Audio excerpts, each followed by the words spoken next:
অনেক দিন বাদে আজ আবার একটু বেরিয়ে পড়লাম একটু শপিং করতে। অনেক দিন শপিংও করা হয় না, কিছু দরকারি জিনিস কেনা ছিল। তো চলো তোমরা দেখতে থাকো। তো আমরা এসে গেছি ম্যাক্সে। চলো তোমরা দেখতে থাকো আমরা কি কি কিনি, এসো।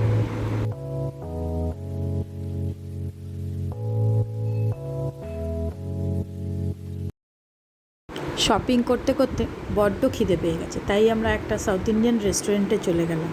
নাম ইউনাইটেড ক্যাফে। প্রচণ্ড ভিড় হয় এখানে, তাই আমরা ওয়েট করছি।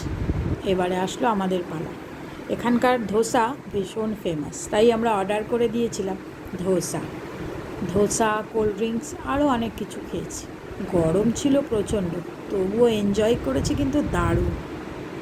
আজকের মতো ব্লগটা এখানেই শেষ করছি। আমার এই ব্লগটা ভালো লাগলে লাইক শেয়ার করতে ভুলবো না, চ্যানেলটা ভালো লাগলে সাবস্ক্রাইব।